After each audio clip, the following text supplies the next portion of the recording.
Hi, I'm Kevin, And I'm Amanda. and we are serving up All that jam.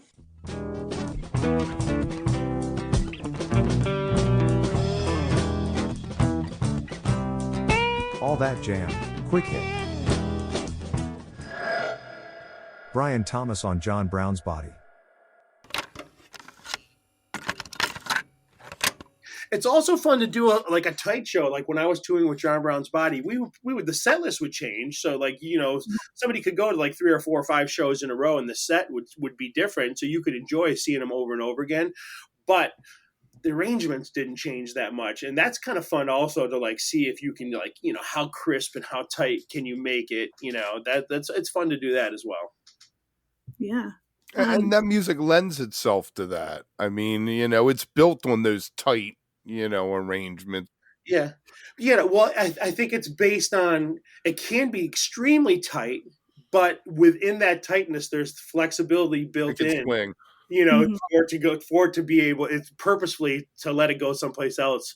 And so maybe sometimes it doesn't go anyplace else, and maybe sometimes it's almost the same way you did it the night before. Mhm. But but as long as everyone's open to letting it go someplace, that's where the magic can happen. What are we just talking about? The difference between improvisation and jamming. Yeah, well, I mean, I can see how it's certainly a discussion that could be had, but I think the thing that's maybe unites both of those ideas of jamming and improvising.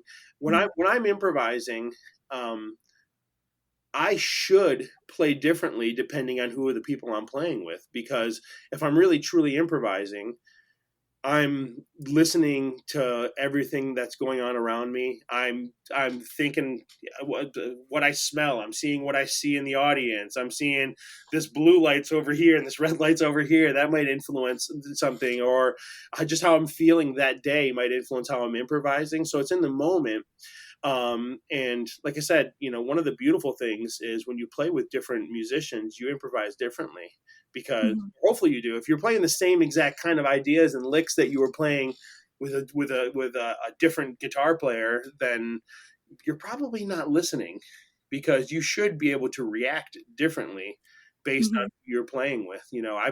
There's this funk legend. If you ever get a chance to check out Jeffrey Lockhart, he's if any guitar player that plays funk, especially if they went through Berkeley, at any point in time or anywhere near Boston, he's like Yoda. He's Yoda. He's the master Jedi funk guitar player, and I love playing with him. And my ears are so wide open, because a lot of times, if I don't know exactly where I'm going to take my improvisation, I can lock my ears into what he's doing, and that Mhm. might give me a boost of creativity to decide what direction we're going to take the jam in, which Mhm. is kind of cool.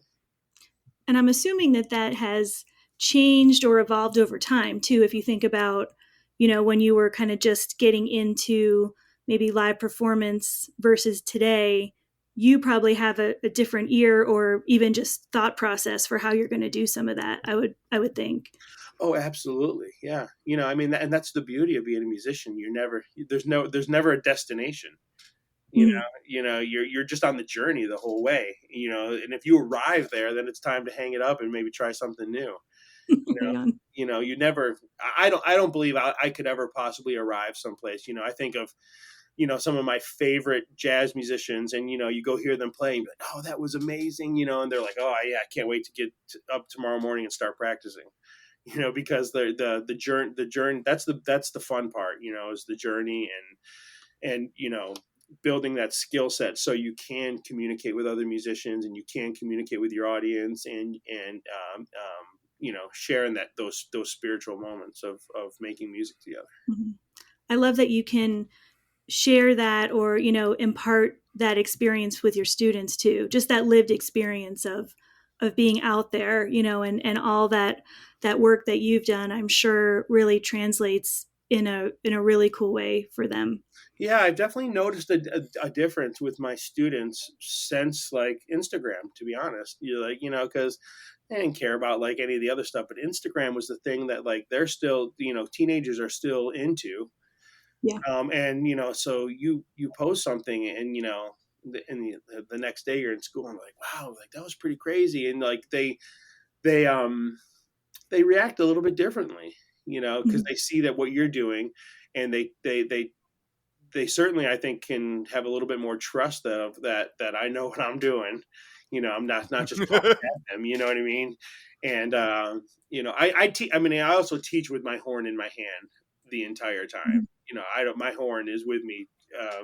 And if I'm working with the clarinet section on a Brahms piece, and they're not phrasing it the way I want them, I'll play it. I'll play it with them on trombone, and they'll be playing clarinet. And um, um, so I think that's also one of the things that really helps me teach is and is the connection I have with my horn, and communicating through playing.